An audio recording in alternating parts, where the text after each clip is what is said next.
Welcome to the chat where the deals get done. Real estate tips and a whole lot of fun.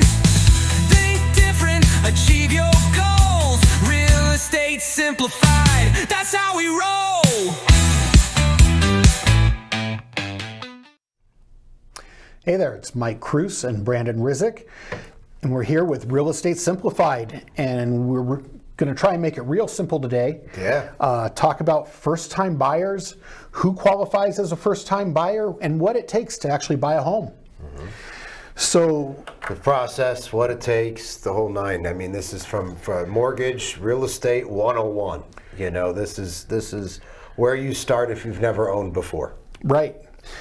So, let's get right into it. Let's do it, man. And Brandon, who is a first-time home buyer? What makes them qualify as a first-time home buyer? So a lot of people do think, and contradictory to what I just said, but you know, you don't have to technically never owned a home before. You don't have to be a first-time home buyer. A first-time home buyer in our industry is defined as somebody who has not had any ownership in the last 3 years.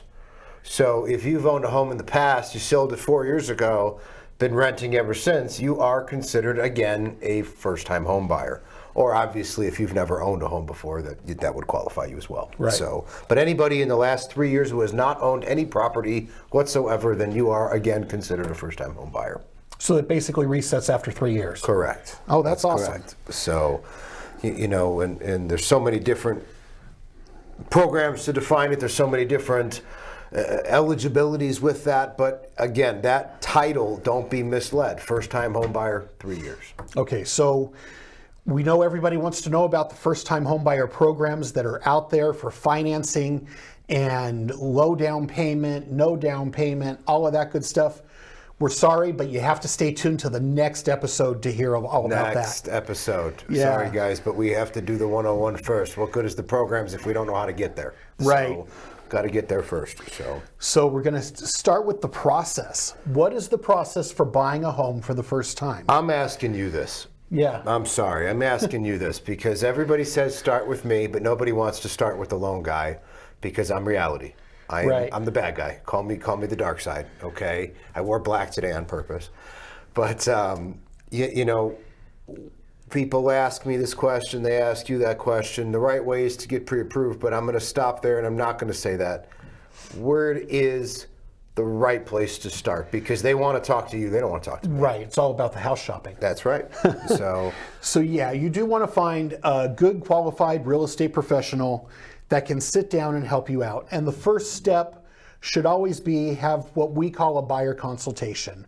It's where you as the consumer sits down with your real estate agent and you basically make a plan to buy a home.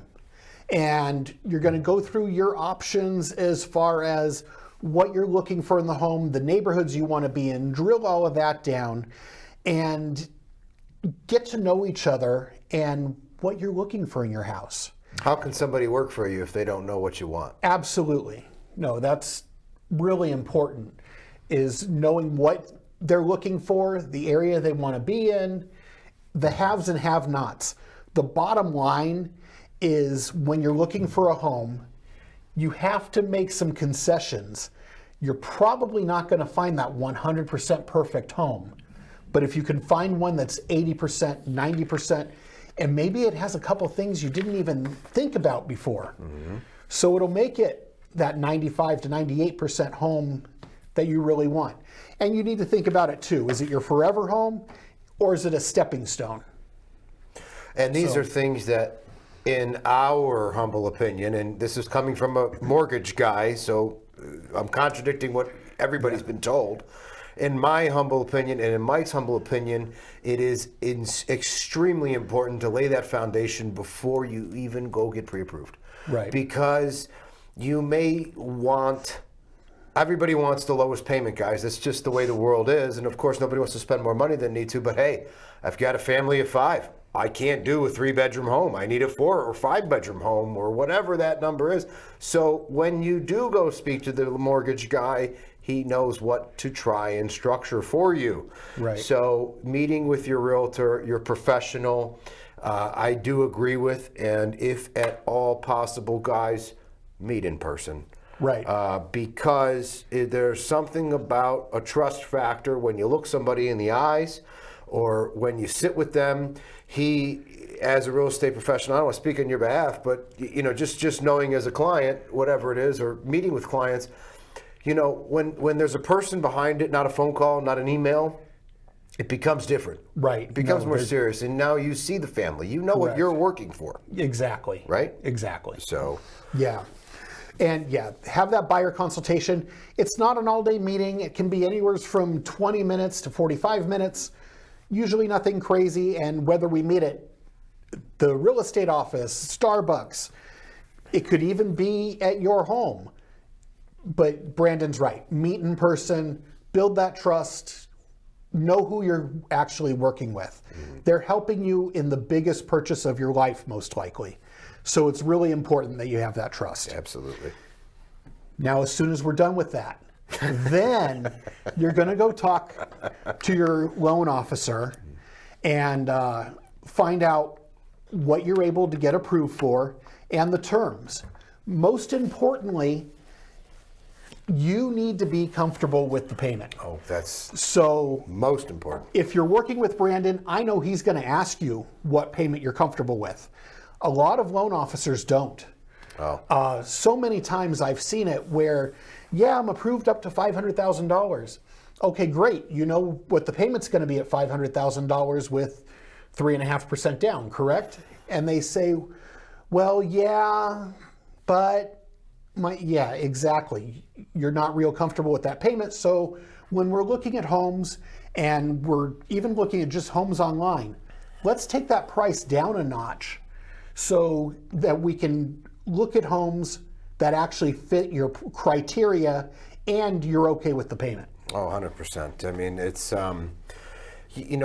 a loan officer or a good loan officer who's doing your loan should ask you a few questions, okay? The first thing you should always, always, always do is be honest with them. It is so important because people, they fear the outcome. They fear, I had this issue later, before. I don't want to tell them this, or, I want to play the negotiation game. Right. This is the best one. I want to play the negotiation game and see what he offers me.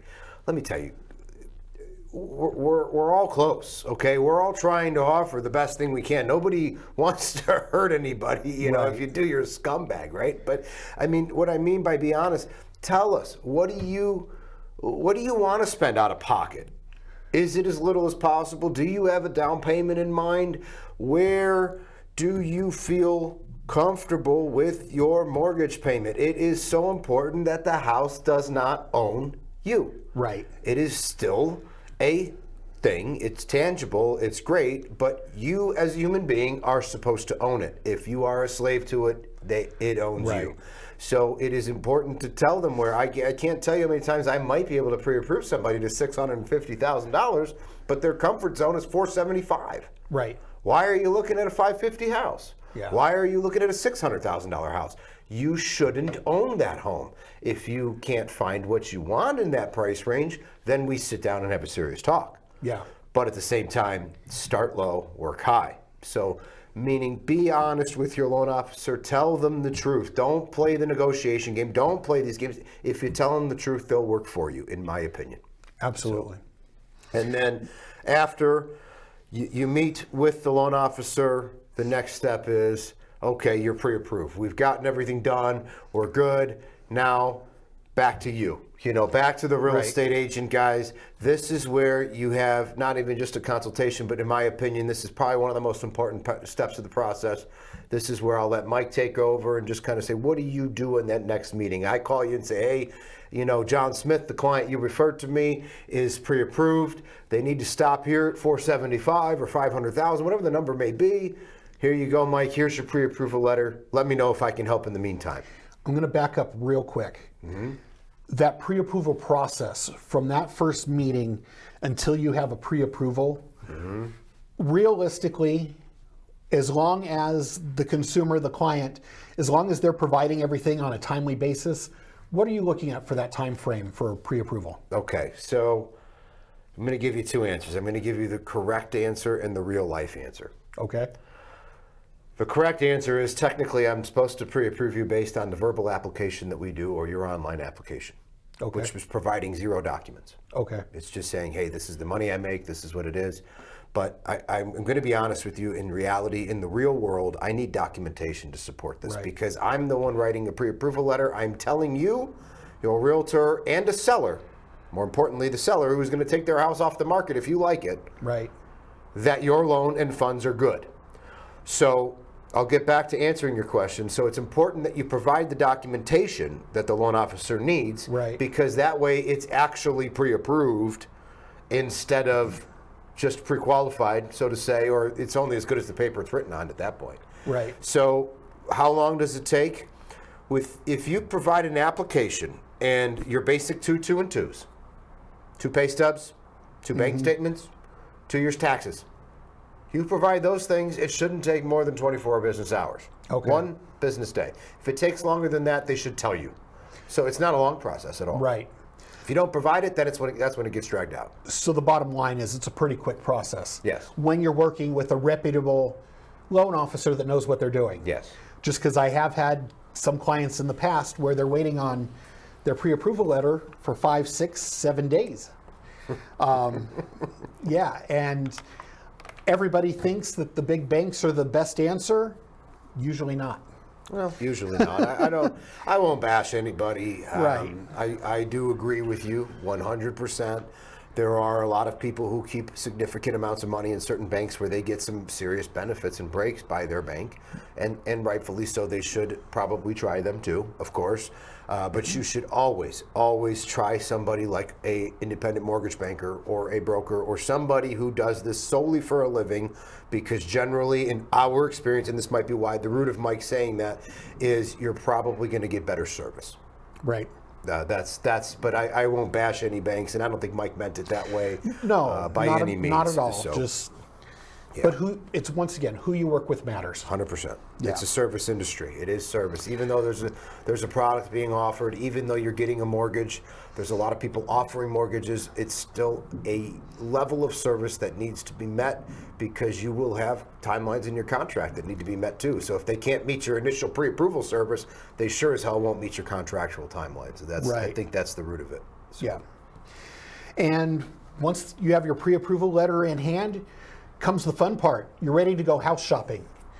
So That is the fun part, man. That's what I tell people. It's the fun part. I still like the house. I'm not even buying a house right now. I like to go look at houses. Right? So many people, even after they buy their house, they make it a hobby looking houses online. I get random texts all the time from people. Take a look at this. What do you think of this? It's the fun part, man. I'm like, you're not ready to move and buy another house, are you? Like, no, I'm just looking. Yeah, well, I mean, But it's interesting to see how people do things. Why not? Right. So you and your real estate professional, you'll meet, actually start looking at homes. I do recommend you don't look at more than 5 or 6 homes in any given day. The exception to this might be if you're moving to a new area and you're in that city or town for the weekend and you need to find something, you're on a time crunch. That might be the exception where you look at more homes. But otherwise, keep it at 5 or 6 a day. The reason being is they'll all start to blend together. So it can help. Take some video, make some notes of each home as you tour it. But yeah, just make sure you're not overdoing it. And this is why I say it's the most important part of the process, because even though you did your initial consultation with Mike or the realtor, and then you talked to the loan officer about payment and your pre-approval, I don't know that you really truly know what you want until you see what's out right there. And that's my experience. And I highly recommend it has to be in person.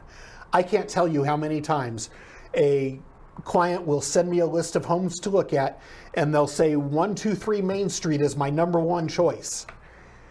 and 123 in Main Street ends up being their last choice. I mean, pictures can deceive, so Yes. you have to go see it. There's no question. Yeah. Pictures, there's some pretty darn good photographers out there when it Right. comes to properties. I mean, it's misleading. And hey, I even sold a house and the pictures were better than the property. There's Right. no question. So you have to see it. You're And, right. and I've seen it the other way around too, where they're Yeah. really crummy pictures and it's a beautiful house. Yeah, 100%. So, yeah, no, you have to see it in person and really digest it. So what happens? Okay, Mike, you see a house, you've been out looking, no more than 5 a day, whatever the number is, you've done that, pre-approval. You know what? This is the house, Mike. Okay. What do I do? Do I call you? Do I write the offer? Do I call my loan officer? Who do I call? What do I do? So the first step is you're going to talk to your loan officer, have them crunch the numbers for you so you get a real life, a good estimate of where you're going to be standing.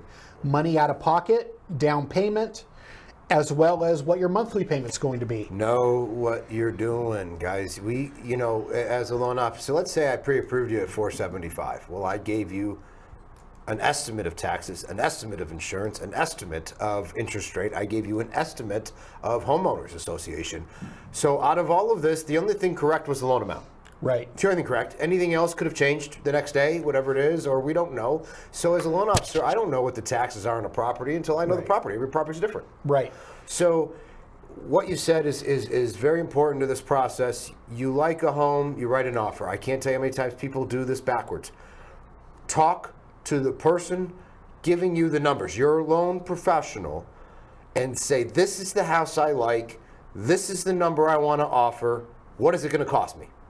Yeah. That way, when you make your offer, you're confident that you want to proceed, number one. Right. This is where you want it to be. What if the taxes are outrageous, or what if the HOA is outrageous, or what if interest rates jumped or went down? Whatever it is, right? What if? So know what you're getting into before you make that offer, because once you put up money, now you're on the timeline. You're on the clock. You're Right. promising to buy something.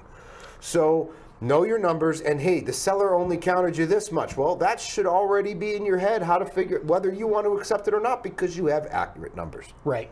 So step one, call your loan professional, get the figures. From there, what's step two? Step two is where we actually write the offer. As your real estate professional, you need to make sure that they always pull up the comparable sales for the neighborhood. Make sure you're offering in line with what the actual value of the property is. A good realtor will tell you that. Exactly. Because otherwise, you're going to run into issues with the appraisal if you offer too much. And on the opposite side, if you offer too little, it's possible that there could be multiple offers on the property and you end up not getting it because you didn't offer enough. Well, this goes back to our first podcast. Know who you're working with. Trust Right. who you're working with, guys.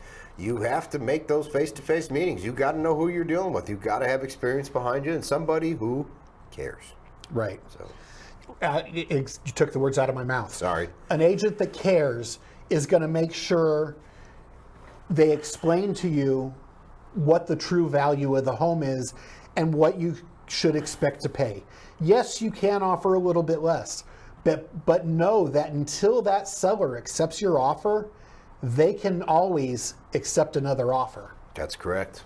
So, and I've seen it happen before where let's take a chance on this and they end up losing the home.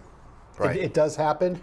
But on the other side, you could also get a really great deal too. Just depends on the motivation. Always But look a at good realtor is going to call the other real estate agent. Right. A good buyer's agent's going to call the seller's agent. They're going to say, hey, I have somebody interested. What's going on with the property? I mean, they're not going to give them details, but they're going to say, do I have offers? No. Do I have offers? Yes. Brandon lives in the perfect world and he assumes the seller's agent answers the phone. Stop. I know. But yeah. No, I But mean, yes, there ideally, is you're gonna at be least going to try. Right. You know No, what I there's- mean? Of course. There's going to be some communication there, and know the motivations of the seller. Why are they moving? Is it a job relocation and they have to be out of town in 3 weeks? Are they in contract to buy Right. another house? Are they Right. Are they really motivated to move? I mean, these are important things to know. Exactly. So, okay, So- you did that. So we get our offer together. You as the buyer need to expect you have to put up what is called earnest money. And that is basically good faith money that sits in escrow showing you're willing to purchase the home. And it's here in I know it varies all around the country. Here in Las Vegas, it's typically around 1% of the sales price. Okay. So if you're looking at a $400,000 home, expect it to be between $4,000 and $5,000. But, to clarify, that is just good faith deposit on your down payment? Yes. It is if you end up moving forward and closing. So if you owed $15,000, put up 4 beginning, now you only owe 11. It is not over and above the money that Right. your loan officer or somebody quoted you. It is just an initial deposit to the seller saying, hey, in good faith, I plan to buy this home. Obviously, if the inspections, appraisal, everything go Right. well. So, And we're not going to get into the contract specifics, Right. but I can tell you here in Southern Nevada, our contracts are designed to protect you, the buyer. So that money is not lost. There are contingencies built in. And when we're doing that offer, make sure, once again, you have a good agent that can explain what you're signing and what you're offering. right. So going to that, so your offer gets accepted. Okay, you wrote your offer, got accepted. The seller says, yeah, thank you, John Smith, buyer.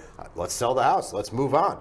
So with that, what starts? Okay, you have your diligence, your contingency Right. periods. Now, this goes back to good realtors and good loan officers, because you need to make sure your loan officer can perform on time, because there's a timeline in your contract that the loan officer needs to make sure the appraisal's back. They need to make sure your loan approval is done at the right timeline in your contract, and your good realtor will explain those timelines to you and help you Right. make sure that the timelines are being met.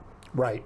Exactly. So, and from there, you start. You got your offer accepted. We have home inspection. Right. The next step in the process is, once you do have an accepted offer, you're going to send your earnest money to escrow. Then you're going to do your home inspection.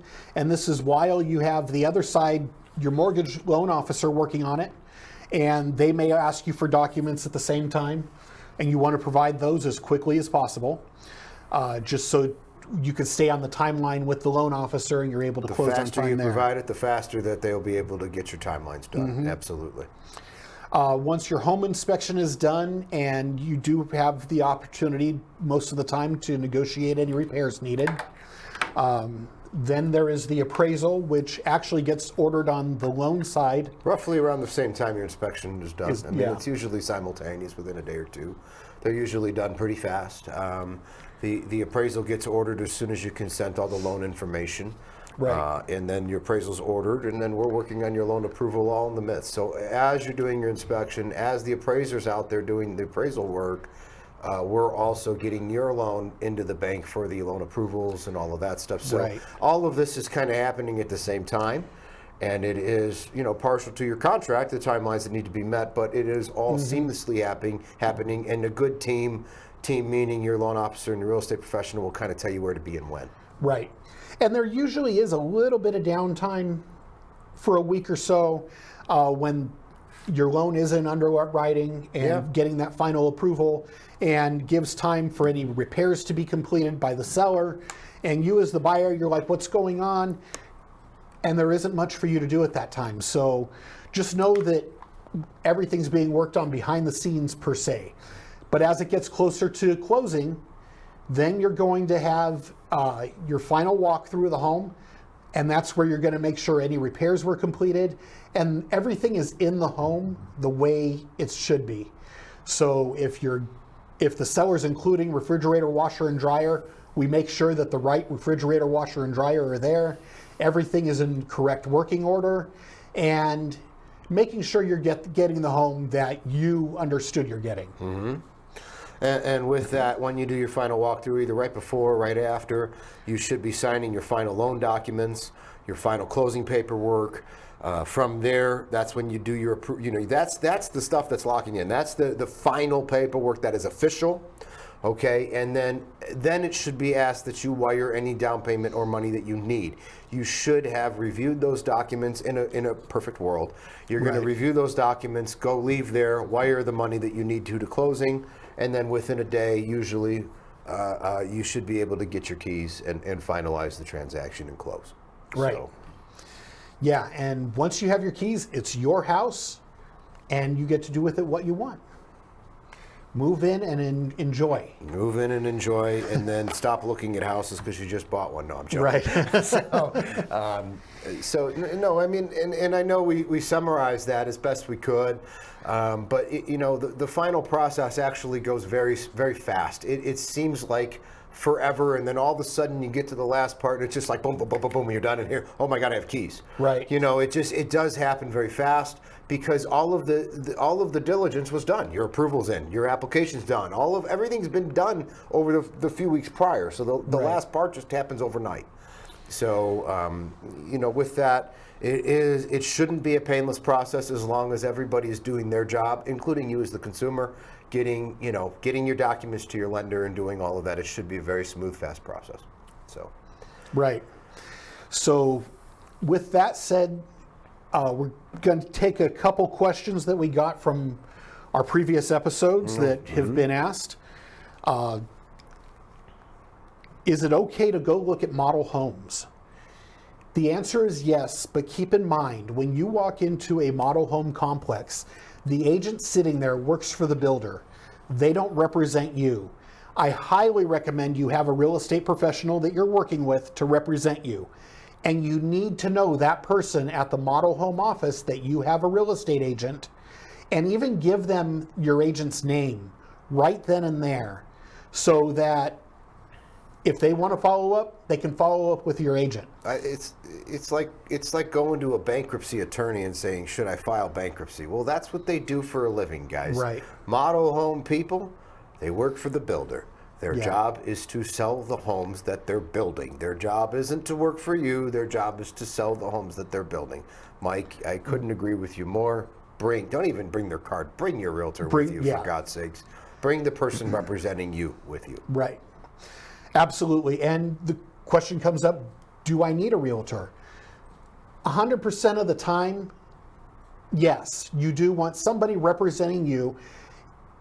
I'm not allowed to say it doesn't cost you anything, but 99.9% of the time, that builder is going to pay your real estate agent to represent you. And it does not cost you a penny more. So, yes, have representation. And usually, So in layman's terms, well, right. just do it. And once again, a good real estate agent is usually able to negotiate a little something extra for you. Maybe not a lot, but maybe a refrigerator, maybe a washer dryer, maybe a few $1,000s off Some kind of towards your incentive, closing right? costs. Who knows? It could be anything. But yeah, so definitely take a real estate agent with you. Oh, that's good.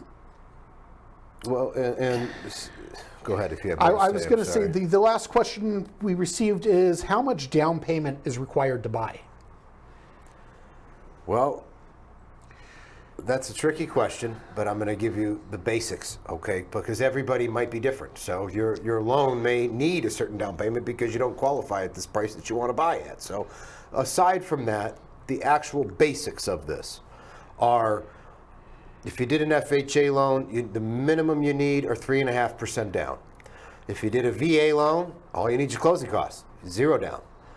The conventional side of things, you need, as a first-time buyer, 3%. If you've owned before, the minimum is 5%. Now, if you're buying an investment property, now we covered that in the previous one, you might need 15 or 20 or more percent Right. down, okay? So, but the actual minimum's VA 0, FHA 3.5, conventional 3 or 5, depending whether you've owned percentage of the purchase price. Now, we'll get into other programs down the road in the next podcast here, talking about if you can get assistance to help you cover those basics, but those basics are needed whether a grant or an assistance program was involved. You still have to meet those even though the assistance place might be doing it for you. Okay. If that makes sense. So I hope that answers it. Great information. Yeah, Yes. absolutely. So we appreciate you watching today. If you would, please give a thumbs up, like, share, subscribe, and if you found this podcast informational, you're going to really want to stick around for the next one. We're going to be talking about loan programs and the benefits of being a first-time home buyer, what that actually means for you. So like, share, subscribe, and remember, think different and achieve your goals. Absolutely. Thanks, Mike. All Appreciate right. all the info. Thank you. Thank you. Well,